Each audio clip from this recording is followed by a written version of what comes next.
Hi guys, welcome to Original Crafts. It's me Chitrapriya. இந்த வீடியோவில் நம்ம என்ன பார்க்க போகிறோம்னா, இப்போ பார்க்குறீங்களே அந்த மாதிரி அழகான டெய்லி வேர் செட் வந்து எப்படி பண்ணுறது அப்படிங்கிறத பார்க்க போகிறோம். இதுக்கு முன்னாடி நம்ம ட்ரெடிஷ்னலாக பண்ணியிருப்போம். இப்போ வந்து இந்த மாதிரி செட் பண்ணலாம். ஏர் பபிள்னா என்ன அப்படின்னு சொல்லிட்டு நம்மக்கிட்ட ஒரு சிஸ்டர் கேட்டிருந்தாங்க. அது வந்து என்ன அப்படின்னு சொல்லி நான் காட்டுற பாருங்க. இப்போ பார்க்குறீங்களா, இதுதான் வந்து ஏர் பபிள். அதாவது லைட்டாக வந்து இந்த மாதிரி மண் தேய்ச்சி வச்சிருக்கும் போது ஒரு மாதிரி மேடு மாதிரி தெரியும்.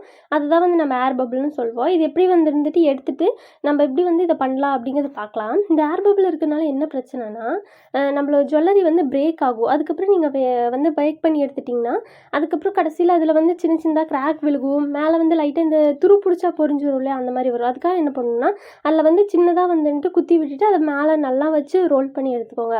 அப்போ தான் உங்களுக்கு அந்த ஏர் பபிள் எதுவும் இல்லாமல் வரும். இப்போ பாருங்கள், இதில் வந்து ஏர் பபிள் இப்போ போனதுக்கப்புறம் இந்த மாதிரி இருக்குது. இந்த சைடில் இருக்கிறது கொஞ்சம் ஏர் பபிள் தான். இதையும் வந்துட்டு நீங்கள் கொஞ்சம் சரி பண்ணி நல்லா தேய்ச்சி ரவுண்டாக உருட்டி வச்சுக்கோங்க.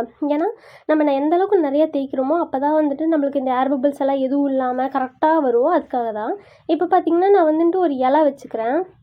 என்கிட்ட வந்துட்டு இந்த மாதிரி ஒரு இலை இருந்துச்சு. அதை வச்சு நான் அப்படியே வந்துட்டு பிரிண்ட் எடுத்த மாதிரி எடுத்து வச்சுக்கிறேன். நான் ஏன் வந்து இலை யூஸ் பண்ணுறேன்னா, அதில் வந்து நம்மளுக்கு ரியலிஸ்டிக்காக இருக்கும். அந்த இந்த கோடு மாதிரி வர்றது அதெல்லாம் நம்ம கையில் போடுறத விட இந்த மாதிரி பண்ணோன்னா அது ரொம்பவே அழகாக வருது. அதுக்காக தான் நான் இந்த மாதிரி பண்ணுறேன். அப்புறம் அதோடைய எட்ஜஸ் எல்லாம் வந்து நீங்கள் கட் பண்ணி எடுத்துக்கோங்க. கட் பண்ணி எடுத்துகிட்டு அதை நல்லா ஸ்மூத் பண்ணிக்கோங்க. அப்புறம் பேக் சைடு, ஃப்ரண்ட் சைடு, அதுக்கப்புறம் உங்களுக்கு எந்த இடத்துலலாம் வந்து இந்த ஷைன் இல்லாமல் இருக்கும் அந்த இடத்துலலாம் நல்லா வந்துட்டு க்ளீனாக வந்து தண்ணி வச்சு தொடச்சிக்கோங்க. அப்போ தான் நம்மளுக்கு ஈவன் ஃபினிஷாக வரும். இப்போ பார்த்திங்கன்னா ஹோல் போட்டுக்கலாம். ஏன்னா நம்ம வந்து ரிங்கு மாட்ட போகிறனால கொஞ்சம் பெரிய சைஸ் ஹோல் போட்டு வச்சுக்கலாம். இப்போ பார்த்தீங்கன்னா அடுத்ததாக ஒரு டாலர் பண்ண போகிறோம். அதுக்கு வந்து இந்த மாதிரி வந்துட்டு ஒரு இலை எடுத்துக்கிறேன். இந்த இலை எங்கள் வீட்டு பக்கத்தில் கிடச்சிது. அந்த இலையை நான் எடுத்துக்கிறேன். உங்ககிட்ட எந்த மாதிரி இலை இருந்தாலும் ஓகே, அதை நீங்கள் யூஸ் பண்ணிக்கோங்க. இது மேலே வச்சுட்டு நல்லா ஒரு ரோல் பண்ணிட்டீங்கன்னா அது அதோட இம்ப்ரெஷன் எல்லாம் கரெக்டாக விழுந்துடும். இப்போ பார்த்தீங்கன்னா லைட்டாக வந்துட்டு ஒரு கார்னரில் சின்னதாக பிடிச்சி எடுக்கிறேன். மெதுவாக எடுங்க, அப்போ தான் நம்மளுக்கு அந்த இம்ப்ரெஷன் வந்து கரெக்டாக விழுந்திருக்கும். இப்போ வந்து நான் இதை வந்து கட் பண்ணிக்கிறேன். உங்களுக்கு வேணும்னா இல்லை இந்த சின்ன சின்னதாக ரவுண்டாக வளைவு மாதிரி இருக்குல்ல, அதோட சேர்த்து கட் பண்ணிக்கலாம். அது ரொம்ப கஷ்டம் அப்படிங்கிறனால தான் நான் இந்த மாதிரி ஸ்ட்ரைட்டாக ரவுண்டாகவே கட் பண்ணிக்கிறேன். இந்த மாதிரி நம்ம 2 பண்ணிப்போம். 2 எதுக்காகனா வந்து கம்மலுக்காக நம்ம 2 பண்ணுறோம். இதுலேயே வந்து நான் குட்டி இலை வச்சு எப்படி கம்மல் பண்ணுறது அப்படின்னு சொல்லி செஞ்சு காட்டுற பாருங்கள். இப்போ அந்த எட்ஜஸ்ல எல்லாம் வந்துட்டு இந்த பிசுறு மாதிரி எல்லாம் தெரியாமல் நீங்கள் பார்த்து ஈவனாக கட் பண்ணி எடுத்துக்கோங்க. கட் பண்ணி எடுத்துகிட்டு இதுலேயே அதே மாதிரி ஹோல் போட்டுக்கலாம். நான் ப்ரஷ்ஷோட பேக் சைடு வச்சு தான் ஹோல் போடுறேன். இப்போ பார்த்தீங்கன்னா இந்த சின்ன இலை வந்து வந்து கம்மலுக்காகவும் பெரிய இலை வந்துட்டு நம்மளோட செயின்காகவும் நான் யூஸ் பண்ணுறேன். இப்போ இந்த சின்ன இலை வச்சு நம்ம மறுபடியும் வந்துட்டு ஒரு இம்ப்ரெஷன் எடுத்துப்போம். இல்லை நீங்கள் கையிலே கோடு போடுறதுனா கூட போடலாம். இப்போ பார்த்தீங்கன்னா நம்ம கையில் கோடு போட்டால் இந்த அளவுக்கு வராது. நம்ம இப்போ வந்து பெண்டன்ட்டுக்கு வந்து பண்ணுறதுனால பாருங்கள் ரொம்ப வந்து டீட்டெயிலிங் அழகாக வருது. இதுக்காக நான் ஒரிஜினலான லீஃப் பேப் யூஸ் பண்ணுறேன். இப்போ பார்த்தீங்கன்னா நம்ம வந்துட்டு சின்னதாக 2 பெருசு ஒன்று சின்னதொன்று செஞ்சு வச்சுக்கிறோம். இதை நான் வந்து செஞ்சு காய வச்சுக்கலாம்.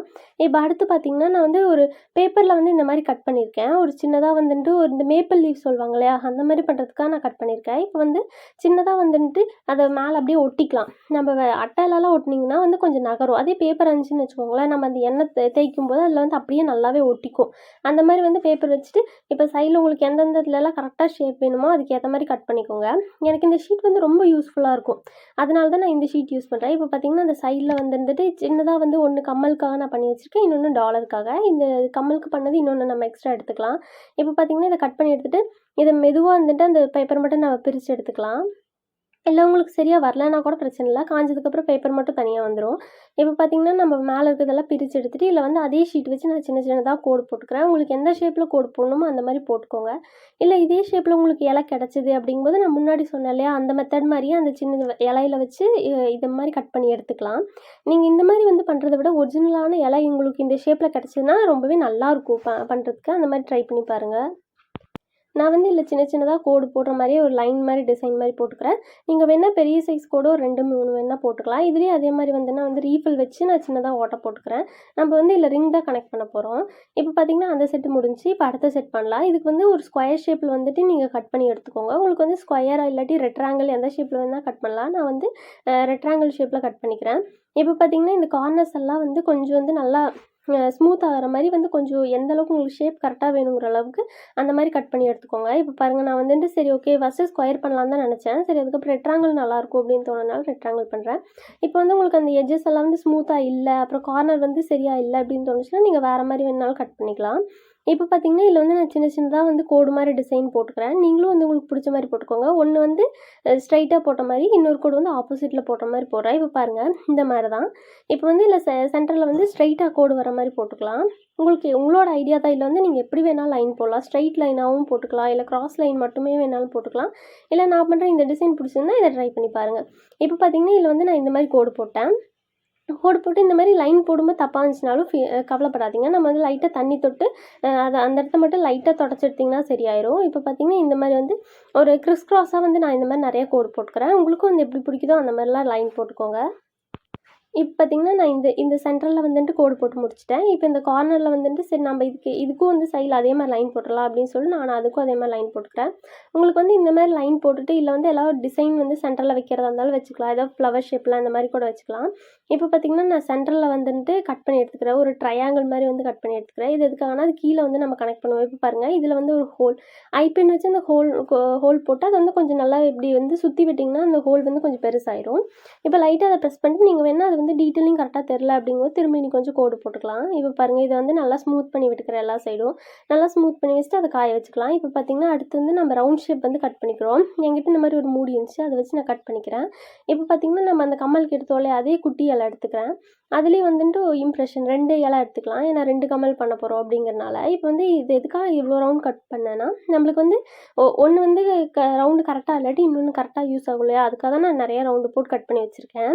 இப்ப பார்த்தீங்கன்னா, இத வந்து நான் அப்படியே வந்து பொறுமையா வந்து மேல எடுத்துங்க. அப்படியே வந்து அது எல்லாமே வந்து அதிலேயே நின்றும். இப்போ பார்த்தீங்கன்னா, அது மேல இருக்க எக்ஸ்ட்ரா மண்ணெல்லாம் எடுத்துட்டேன். இப்போ வந்து இத வந்து மறுபடியும் வந்து கொஞ்சம் தண்ணி தொட்டு நல்லா ஸ்மூத் பண்ணிக்கோங்க. உங்களுக்கு அந்த எட்ஜஸ் எல்லாம் எப்படி வேணுமோ, அந்த மாரி வச்சு ஸ்மூத் பண்ணிக்கலாம். இப்போ பாருங்க, அந்த எட்ஜஸ் எல்லாம் ஸ்மூத் பண்ணிட்டு, அதில வந்து அந்த ரவுண்ட்ல ஒரு ஹோலும், இதில வந்துட்டு இந்த இல மாரி இருக்குல்ல, அதுலயும் ஒரு ஹோல் போட்டுக்கிறேன். நம்ம இந்த ஹோல்ல வந்து நம்ம ரிங்கு வச்சு கனெக்ட் பண்ண போறோம். இல்ல உங்களுக்கு வந்துட்டு நம்ம இந்த ஹேங்கிங் பீட்ஸ் பண்ணுவோம்ல, அந்த மெத்தட்ல கூட நம்ம பண்ணிக்கலாம். எப்பவுமே நம்ம ஜிமிக்கி பண்ணுவோம்ல, அந்த மாரி கூட நீங்க பண்ணிக்கலாம். நான் வந்து இந்த மாரி சரி கொஞ்சம் இந்த க்ளே ஜுவல்லரீஸ் எல்லாம் பண்ணுவாங்க இல்லையா, அந்த மாரி வந்து நம்ம பண்ணலாம் அப்படின்னு தோணுச்சு. அதுக்காக தான் நான் இந்த மாரி பண்றேன். இப்போ பார்த்தீங்கன்னா, இன்னொரு ரவுண்ட் கட் பண்ணி வச்சிருந்தோம் இல்லையா, அதில ஹாஃப் ரவுண்ட் எடுத்துக்கலாம். இந்த மாரி ஹாஃப் ரவுண்ட் எடுத்து கட் பண்ணி வச்சுக்கோங்க. இப்போ பார்த்தீங்களா, இந்த டிசைன்ல தான் நம்ம பண்ண போறோம். ஒரு பெரிய ரவுண்ட், ஒரு சின்ன ரவுண்ட், அப்புறம் அந்த சின்ன ரவுண்டுக்கு வந்து ஒரு மறுபடியும் வந்துட்டு ஒரு ஹாஃப் ரவுண்ட் வந்து கட் பண்ணி எடுத்துக்கலாம். நீங்க இந்த ரவுண்ட் மட்டும் இருந்தாலே போதும். இது வந்து ஒரு கம்மலா நம்ம மாத்திக்கலாம். இதுலயும் வந்துட்டு நல்லா சைடுலலாம் ஸ்மூத் பண்ணிட்டு ஹோல் போட்டு எடுத்து வச்சுக்கோங்க. இப்போ அடுத்த கம்மல். இப்போ பார்த்தீங்கன்னா, நம்மளுக்கு முடிஞ்சது. எல்லாமே வந்து நம்ம செட்டெல்லாம் செஞ்சு முடிச்சுட்டோம். இத வந்து நல்லா காய வச்சு, பேக் பண்ணிட்டு, அப்புறம் வாஷ் பண்ணி வச்சுக்கோங்க. வாஷ் பண்ணி வச்சுட்டு நான் வந்துட்டு உங்களுக்கு அந்த பேக் பண்ணுறது எப்படி அப்படிங்கிற வீடியோ நான் முன்னாடியே போஸ்ட் பண்ணியிருக்கேன். அந்த வீடியோ பார்க்கலன்னா போய் பாருங்கள். டிஸ்கிரிப்ஷனில் லிங்க் தரேன். இப்போ பார்த்தீங்கன்னா, இது நம்ம ஆரஞ்சு கலர் அடிக்கிறோம். ஆரஞ்சு கலர் வந்துட்டு உங்களுக்கு எப்படி வேணுமோ அப்படி அடிச்சுக்கலாம். நீங்கள் வந்து ஸ்பாஞ்சில் தொட்டு கூட அடிக்கலாம். நான் வந்து ப்ரஷ்லேயே பெயிண்ட் பண்ணுறேன். இப்போ பாருங்கள், இந்த மாதிரி வந்து உங்களுக்கு எவ்வளோ டார்க்காக வேணுமோ அந்தளவுக்கு டார்க்காக வந்து ஆரஞ்சு கலர் கொடுத்துக்கோங்க. ஆரஞ்சு கலர் கொடுக்கலாம், எல்லோ கலர் கொடுக்கலாம், எல்லோ ரெட்டு நீங்கள் என்ன காம்பினேஷன் வேணால் கொடுக்கலாம். இது வந்து இந்த மேப்பிள் லீவ்ஸ்ன்னு சொல்லுவாங்க. அது வந்து என்ன கலர் கொடுத்தீங்கனாலும் அழகாக இருக்கும். நம்மளுக்கு பார்க்க வந்து இல்லை கோல்டு ரெட்டு கொடுக்கலாம். உங்க இஷ்டம் தான். இப்ப இந்த கார்னர் மட்டும் நம்மளுக்கு டபுள் ஷேட் தெரியணுங்கிறதுக்காக என்ன பண்ணலாம்னா, லைட்டா தண்ணி தொட்டுட்டு அந்த இடம் வந்து கொஞ்சம் இப்படி டிப் பண்ணி எடுத்தீங்கன்னா போதும். உங்களுக்கு வந்து இந்த மாரி டபுள் ஷேடு மாரி வரும். இப்ப பார்த்தீங்கன்னா, இந்த எட்ஜஸ்ல எல்லாம் வந்துட்டு சைட்ல ஃபுல்லா நம்ம ஆரஞ்சு கலர் குடுத்துருவோம். இப்ப பேக் சைட் பார்த்தீங்கன்னா வந்துட்டு நம்ம ரெட் கலர் குடுக்கலாம். ரெட் கலர் வந்து பார்க்க கொஞ்சம் நல்லாயிருக்கும் அப்படிங்கிறனால நான் ரெட் குடுத்தேன். இப்ப பார்த்தீங்கன்னா, இயரிங்ஸ்க்கும் அதே மாரி மெத்தட்ல தான் வந்து நான் பின்னாடி வந்து ரெட் கலர் குடுத்துருக்கேன். இப்ப பாருங்க, பேக் சைடு சைட்லலாம் ரெட் கலரு, ஃப்ரண்ட் சைட்ல மட்டும் லைட்டா ஆரஞ்சு கலர் குடுத்துருக்கேன். இதுலயும் வந்து நான் அதே மாரி ஹோல் போட்டு வச்சிருக்கேன். இப்போ பார்த்தீங்கன்னா, இந்த இந்த பெண்டன்ட்க்கு வந்து நம்ம பிங்க் கலர் குடுக்கலாம். நீங்க வந்து நல்லா பிங்க் கலர் வந்து உங்களுக்கு டபுள் ஷேட் எஃபெக்ட் வேணும்னா, இந்த மாரி வந்துட்டு சைட்ல மட்டும் பிங்க் கலர் குடுத்துக்கோங்க. நான் வந்துட்டு இந்த மாரியே பண்ணலாம் அப்படின்னு தோணுனதுனால நான் இந்த மாரி பண்றேன். இல்ல உங்களுக்கு வந்து பிளெயினா ஒரே கலர் வேணாலும் நீங்க விட்டுக்கலாம். இப்போ பார்த்தீங்கன்னா, இந்த பேக் சைடு ஃபுல்லா வந்து நான் பிங்க் கலர் குடுத்துருக்கேன். நீங்க கிரீன் கலரும் குடுக்கலாம். எல்லா கலரும் என்ன கலர் காம்பினேஷன் குடுக்குறது உங்களோட இஷ்டம் தான். என்ன கலர் வேணா குடுத்துக்கலாம். இப்போ பார்த்தீங்கன்னா, நான் சென்டர்ல மட்டும் ஒயிட் குடுத்துக்கிறேன். இந்த மாரி ஒயிட் குடுத்துட்டு, அந்த கார்னர்ல வந்து நீங்க என்ன பண்ணலாம்னா, நம்ம ஆல்ரெடி யூஸ் பண்ணுவோம் இல்லையா பிங்க் பிரஷ்ஷு, அதில வந்து லைட்டா தண்ணி மட்டும் தொட்டுட்டு, இந்த கார்னர் வச்சு லைட்டா டிப் பண்ணீங்கன்னா போதும். அது உங்களுக்கு அந்த டபுள் ஷேட் எஃபெக்ட்ல கிடைக்கும். இப்போ பார்த்தீங்கன்னா, நம்ம வந்து இயரிங்ஸ்க்கும் அதே மாரி ஃபுல்லா பெயிண்ட் பண்ணி முடிச்சுட்டோம். நம்ம ஸ்டெட்டு அப்புறம் வந்து நம்மளோட பெண்டன்ட் எல்லாத்துக்கும் வந்து பெயிண்ட் பண்ணி முடிச்சுட்டோம். இப்போ நெக்ஸ்ட்டு செயினுக்கு எப்படி பெயிண்ட் பண்ணலாம் அப்படிங்கிறது பார்க்கலாம். இப்போ பார்த்தீங்கன்னா, இந்த மாரி வந்து நான் ஒரு கார்னருக்கு வந்து பிங்க் கலர் அடிக்கிறேன். இன்னொரு சைடு வந்து ஒயிட் கலர் அடிக்கிறேன். நீங்க வந்து ஒரு சேம் கலராவும் குடுக்கலாம். இந்த மாரி டிஃப்ரெண்ட் கலராவும் குடுக்கலாம். இங்க பாருங்க, இந்த கலர் வந்து பண்றது ஈஸி அப்படிங்கிறனால தான் நான் இது ஃபுல்லா காட்டல. பேக் சைடு மட்டும் கிரீன் கலர் குடுத்துக்கிறேன் சைட்ல. நீங்க வந்து உங்ககிட்ட எந்த மாரி இந்த ஜீன்ஸ் டாப்ஸ் எல்லாம் யூஸ் பண்றீங்கன்னா, அந்த டாப்ஸ்க்கு வந்து என்ன கலர் மேட்சிங்கா இருக்கும் அப்படின்னு சொல்லிட்டு அந்த மாரி பார்த்து குடுத்தீங்கன்னா, இந்த மாரி டிசைன்ஸ் எல்லாம் ரொம்பவே நல்லாயிருக்கும். இப்போ பார்த்தீங்கன்னா, இந்த மாரி வந்து இந்த டிசைனுக்கு வந்து நான் ஒயிட் கலர் கொடுக்குறேன். மேக்ஸிமம் இந்த மாதிரி டிசைன்ஸ் எல்லாமே நம்மளுக்கு ஜீன்ஸு, வெஸ்டர்ன் டாப்ஸு, அப்புறம் இந்த குர்த்தீஸ் அதுக்கு எல்லாமே சூப்பராக இருக்கும். இப்போ நான் இதில் வந்து சென்டரில் பிங்க் கொடுக்குறேன்.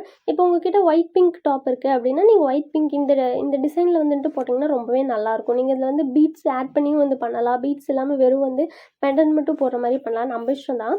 இப்போ நான் வந்து என் ட்ரெஸ்ஸுக்கு மேட்சாக தான் பண்ணுறேன். இப்போ பார்த்தீங்கன்னா இந்த மாதிரி வந்து ஒயிட் கலர் வந்து ஃபுல்லாக பேஸ் கோட் நான் வந்து ஃபுல்லாக ஒயிட் கொடுத்துக்கிறேன். இந்த செயின் உண்மையிலேயே வந்துட்டு நான் எக்ஸ்பெக்ட் பண்ணதை விட ரொம்பவே நல்லா இருந்துச்சு. நம்ம பார்க்கும்போது கூட அந்த அளவுக்கு அழகாக தெரியாட்டியும் வந்து நம்ம வேர் பண்ணும்போது ரொம்பவே அழகாக இருக்குது. இதில் வந்து நான் சின்னதாக வந்து ஒரு ரெட் கலர் வந்து ஒரு லீஃப் மாதிரி போடலாம் அப்படின்னு சொல்லி தோணுச்சு. அந்த மாதிரி நான் போடுறேன். உங்ககிட்ட என்ன டிசைன் இருந்தாலும் நீங்கள் அந்த மாதிரி போடலாம்.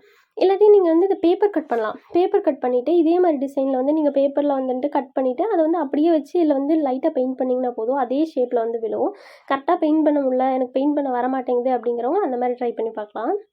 உங்களுக்கு அது எப்படி அப்படின்னு தெரிலனா மறக்காமல் கமெண்ட் பண்ணுங்கள். நான் நெக்ஸ்ட் வீடியோவில் அது எப்படி பண்ணணும் அப்படின்னு சொல்கிறேன். இப்போ பார்த்திங்கன்னா நம்ம எல்லாத்துக்கும் பெயிண்ட் பண்ணி முடிச்சிட்டோம். பெயிண்ட் பண்ணி முடிச்சதுக்கப்புறம் இந்த மாதிரி வந்துட்டு இந்த பேக் ரோப் வந்துட்டு எடுத்துக்கோங்க. இந்த மாதிரி ரோப் வந்து நான் எங்கள் ஃப்ளிப்கார்ட்டில் வாங்கியிருந்தேன். இதை பற்றி டீட்டெயில்டாக இன்னொரு வீடியோ சொல்லியிருக்கேன். அந்த வீடியோ லிங்க் டிஸ்கிரிப்ஷனில் தரேன். இந்த கயிறு வேணும் அப்படின்னு நினச்சிங்கன்னா நான் லிங்க் தரேன், நீங்கள் போய் பாருங்கள். இப்போ பார்த்திங்கன்னா இந்த கயிறு வந்துட்டு ஒரு கார்னரில் போட்டு நல்லா கட்டிக்கலாம். நம்ம இதுக்கு வந்து முடிச்சு மட்டும்தான் போட போகிறோம். இல்லை நீங்கள் வந்து இந்த அட்ஜஸ்ட்மெண்ட் பீட் போடுறது இருந்தாலும் போடலாம். நான் டெய்லி வேர் பண்ணுறது தானே, அட்ஜஸ்ட்மெண்ட் வேண்டாம் அப்படின்னு சொல்லிட்டு தான் வந்து ப்ளைனாக வந்து லாஸ்ட்டில் நாட் மட்டும் போட்டுக்கிறேன்.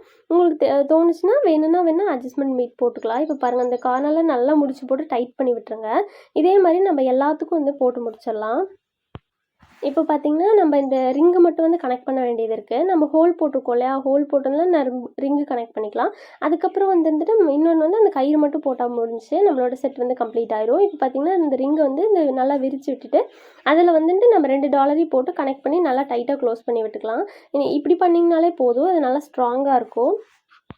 இதே மாதிரி நம்ம எல்லா இயரிங்ஸ்க்கும் வந்துட்டு இந்த மாதிரி ரிங்கு போட்டு வந்து டைட்டாக கனெக்ட் பண்ணிப்போம். அதே மாதிரி பெண்டன்ட்லேயும் நம்ம ஹோல் போட்டிருக்கோம் இல்லையா, அதுக்கும் ரிங் போடணும். டேரெக்டாக வந்துட்டு ரோப்போட கனெக்ட் பண்ண முடியாது, ஒரு ரிங்கு போட்டு தான் கனெக்ட் பண்ணணும். நான் இது வரைக்கும் ரிங்கு வச்சு எதுவுமே பண்ணி காட்டல. இப்போ பாருங்கள், இந்த மாதிரி வந்து இதில் நான் சென்டரில் ஹோல் போட்டிருக்கேன் இல்லையா, அதில் ரிங்கு போட்டு இந்த மாதிரி வந்து கனெக்ட் பண்ணிக்கோங்க. இந்த மாதிரி கையில் வந்து நான் 2 பீட்ஸ் மட்டும் போட்டிருக்கேன். உங்களுக்கு தோணுச்சுன்னா நீங்கள் பீட்ஸ் போடாமலேயும் பண்ணலாம், போட்டும் பண்ணலாம். இப்போ பார்த்தீங்கன்னா எல்லாத்துக்கும் வந்து நான் கயிறு போட்டு முடிச்சிட்டேன். ஃபஸ்ட்டு ஒன்றுக்கு எப்படி பண்ணணும் அப்படி செஞ்சு காமிச்சாலே அதே மாதிரி தான் பண்ணியிருக்கேன். இப்போ பாருங்கள் ஃப்ரெண்ட்ஸ், நம்மளோட செட் வந்து ஃபுல்லாக கம்ப்ளீட் ஆயிடுச்சு. இப்போ வந்து சிலது மட்டும் நான் பெயிண்ட் பண்ணுறதை காட்டல, ஏன்னா வந்து ரொம்ப ஈஸியான பெயிண்டிங்காக இருந்துச்சு. அதனால் வந்துட்டு நான் உங்களுக்கு வந்து பெயிண்ட் பண்ணுறதை காட்டல. இப்போ பாருங்கள், சும்மா பேசிக்கான கோட்டிங் மட்டும்தான் கொடுத்துருக்கேன். இப்போ பார்த்தீங்கன்னா நம்மளோட எல்லா செட்டையும் வந்து கம்ப்ளீட் பண்ணி முடிச்சிட்டோம். இந்த வீடியோ உங்களுக்கு பிடிச்சிருந்தா மறக்காமல் நம்ம சேனலை சப்ஸ்கிரைப் பண்ணிக்கோங்க. இவ்வளோ நேரம் உங்கள் டைம் ஸ்பெண்ட் பண்ணி என் வீடியோவை பார்த்ததுக்கு ரொம்பவே தேங்க்ஸ் ஃபார் வாட்சிங்.